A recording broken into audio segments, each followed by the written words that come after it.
So hello everyone, इस साल NTSC तो नहीं हुआ था, पिछले साल भी नहीं हुआ था, तो फाइनली वी एनटीएससी मोशन के द्वारा कंडक्ट कराया गया। सक्सेसफुली कंडक्ट हुआ या नहीं हुआ इस वीडियो में हम जानेंगे। आज उसका पेपर हुआ, 22 जनवरी को इसका पेपर कंडक्ट कराया गया। पेपर में कुछ त्रुटियां देखने को मिली। पहला पेपर जो मैथ का हुआ, सबसे पहले बच्चों को ये फेस करना पड़ा कि उसमें फिगर वाले जो क्वेश्चन थे वो फिगर नहीं दिख रहे थे। फिर मैंने टीम से बात की, बच्चों के साथ मैं लगा हुआ था, फिर उनकी मोशन की टीम के साथ भी मैं कनेक्ट था, बार बार उनसे कह रहा था कि ऐसी ऐसी समस्याएं आ रही हैं। तो उन्होंने फिर से पेपर को पॉज करवाया, फिर से फोटोज अपलोड करवाई, फिर से पेपर को रिज्यूम करवाया। उसके बाद पेपर फिर से स्टार्ट हुआ, 1 घंटे बच्चों को टाइम एक्सटेंड किया गया। फिर बच्चों ने कंप्लीटली मैथ का पेपर दिया। मैथ का पेपर बहुत अच्छा आया था, पेपर बहुत इजी था। आउट ऑफ 100 बहुत सारे बच्चे 80, 85, 90 स्कोर कर रहे हैं। फिगर के ना होने के कारण कई सारे बच्चों को दिक्कतें फेस हुई। ये पहली एक दिक्कत वीएनटीएससी के पेपर में इस साल जो पहली बार कंडक्ट कराया गया उसमें देखने को मिली। दूसरी बात, जब सेट का पेपर हुआ वो बहुत ज्यादा इजी आया था। बच्चे कह रहे थे कि सेट का पेपर भैया इतना इजी था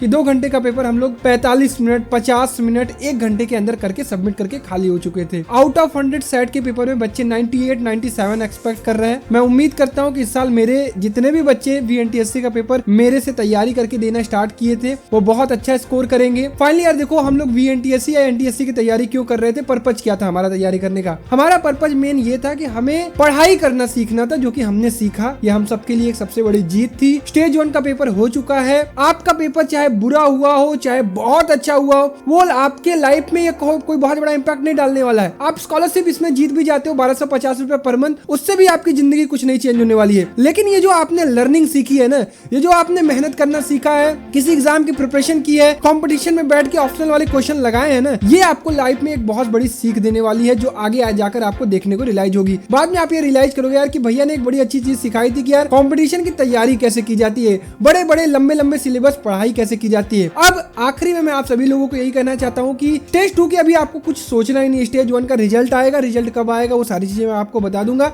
अभी मैं उनके ऑफिशियल से बात कर रहा हूँ कि रिजल्ट की डेट क्या है। अभी तक उनकी तरफ से कोई रिप्लाई नहीं आया है।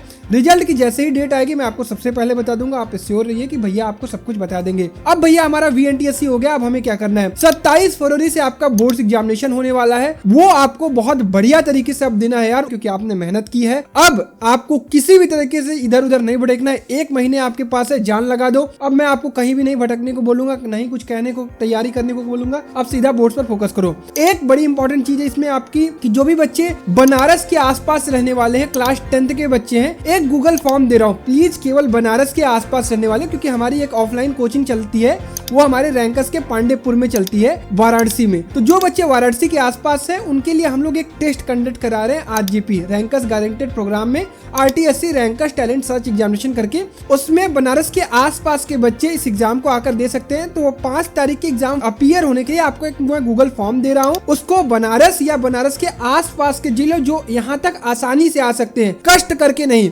वो जरूर उस गूगल फॉर्म को भर देंगे। और भरने के बाद मैं उनको कॉल करूंगा और सारी चीजें हम डिस्कस कर लेंगे कि आपको कैसे आना है। उसकी तैयारी नहीं करनी, तैयारी आपने जैसी की है वैसे ये पेपर मैं ही बना रहा हूं, जैसा मैं पढ़ाता हूं वैसा ही पेपर आएगा। आपको एक सिंपल से पेपर देना है, ठीक है? तो that's all from my side. अब आप अपने बोर्ड की तैयारी करिए और बोर्ड्स में अच्छा करिए। Best of luck. जय हिंद, थैंक यू।